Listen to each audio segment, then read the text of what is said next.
ശ്രീ വെള്ളാപ്പള്ളി അദ്ദേഹത്തിന്റെ ഒരു പ്രതികരണം നടത്തിയിട്ടുണ്ട്. താങ്കൾ വളരെ നിഷ്കളങ്കവും തങ്ങളെ മറ്റല്ലാതെ പുകഴ്ത്തിയൊക്കെ ചെയ്തിട്ടുള്ള ഒരു പ്രതികരണമാണ്. എങ്ങനെയാണ് അതിനെ കാണുന്നത്?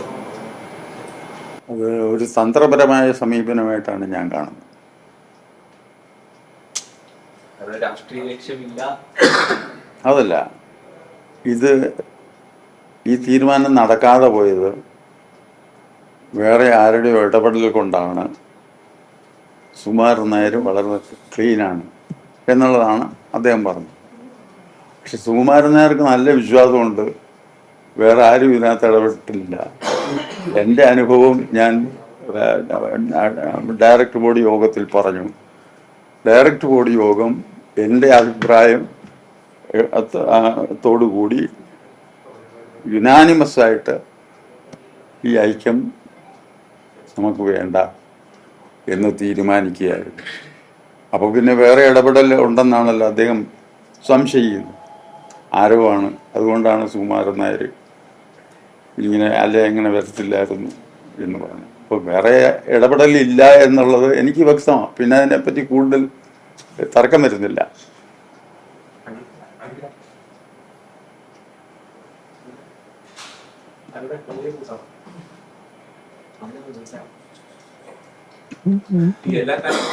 താങ്കളുമായിട്ട് ആദ്യം വെള്ളാപ്പള്ളി തന്നെ ഫോണിൽ സംസാരിച്ചിരുന്നു എന്നൊക്കെ അദ്ദേഹം ചൂണ്ടിക്കാണിക്കുന്നുണ്ടോ? അങ്ങനില്ല. ഒരു സഹോദര സംഘടന എന്നുള്ള നിലയിൽ അതിൻ്റെ തലപ്പത്തിരിക്കുന്ന അദ്ദേഹത്തെ ഇവിടുത്തെ രാഷ്ട്രീയ നേതാക്കന്മാർ അങ്ങേയറ്റം തരം താണ രീതിയിലും മറ്റും മോശമായ രീതിയിൽ സംസാരിച്ചപ്പോൾ അത് ശരിയല്ല എന്ന് ഞാൻ കേട്ടു പറഞ്ഞു.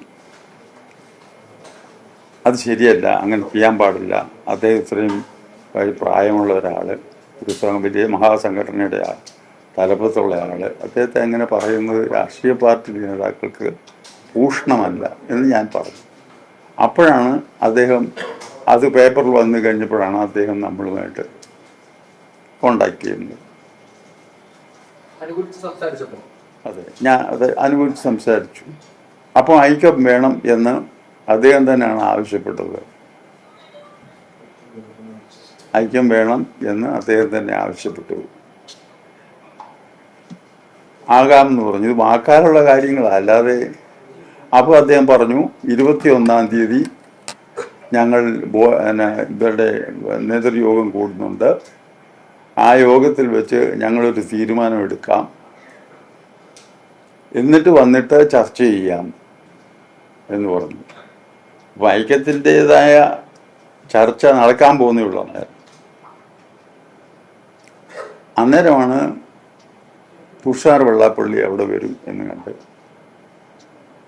സംസാരിക്കാൻ വരും എന്ന് പറഞ്ഞു. ഞാൻ ആട്ടെ എന്ന് പറഞ്ഞു. അത് കഴിഞ്ഞ ഞാൻ ആലോചിച്ചപ്പോഴാണ് എനിക്ക് തന്നെ തോന്നിയ കാര്യമാണ്.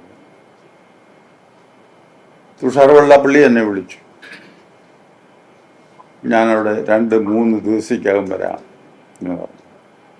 ഒന്നാമത് അത്രയും 3 ദിവസം മറ്റും ഇടേണ്ട കാര്യമില്ലായിരുന്നു അതിനകത്ത്. 2-3 ദിവസത്തേക്കകം വരാം എന്ന് തുഷാർ വെള്ളാപ്പള്ളി പറഞ്ഞു. ഞാൻ അന്നേരം ഒന്നും വേണ്ടിയില്ല. കുറച്ച് കഴിഞ്ഞ് ഞാൻ തന്നെ തുഷാർ വെള്ളാപ്പള്ളിയെ വിളിച്ച് പറഞ്ഞു, ഇങ്ങനെയുള്ള ഒരു ചർച്ചയിൽ താങ്കൾക്ക് എങ്ങനെ ഇടപെടാൻ കഴിയും, പങ്കെടുക്കാൻ കഴിയും? താങ്കൾ ഒരു പാർട്ടിയുടെ നേതാവല്ല, അതും കേരളത്തിലെ ഇന്ത്യയുടെ പ്രധാന ആളല്ലേ.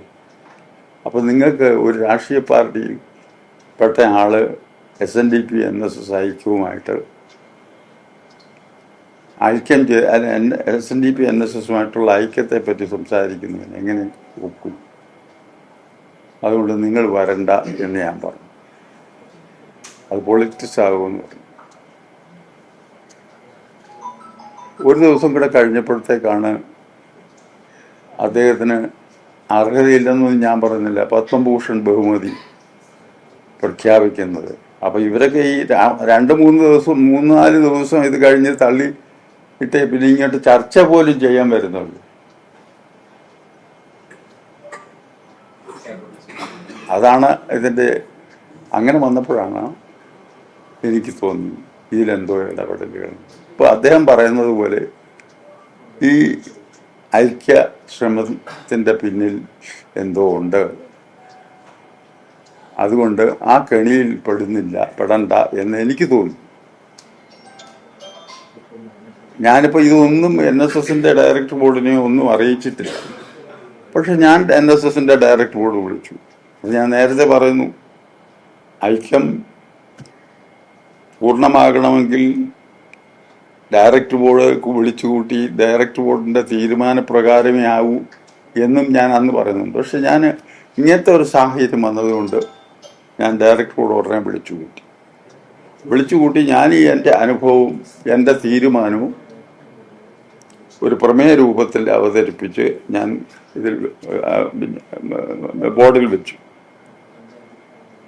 ബോർഡിൽ വെച്ച് ഞാനിതെല്ലാം കാര്യങ്ങളെല്ലാം തുറന്നു പറഞ്ഞു.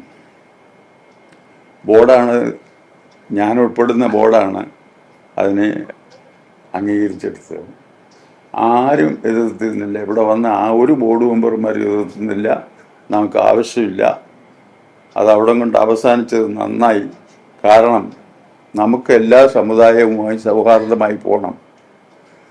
എല്ലാ രാഷ്ട്രീയ പാർട്ടികളുമായി ഒരകലത്തിൽ പോകണം. ആരോടും ഒരു വിധത്തിലുമുള്ള അകൽച്ച പാടില്ല. ഇതൊക്കെയാണ് നമ്മുടെ NSSന്റെ കാഴ്ചപ്പാട്. ഇപ്പം ഏതായാലും അതിന് വിഘാതമായ ഒരു സാഹചര്യം ഉണ്ടായിക്കൊണ്ടിരിക്കുന്നു എന്ന് NSS ഡയറക്ടർ ബോർഡിനും കൂടെ ബോധ്യമായതിൻ്റെ ഫലമായിട്ട് എല്ലാവരും കൂടി ഏകമനസ്സോടുകൂടി ഒരാൾ പോലും എതിർക്കാതെ പാസ്സാക്കിയ പ്രമേയം ഞാൻ എൻ്റെ പേര് വെച്ച് പരസ്യം ചെയ്തതാണ്.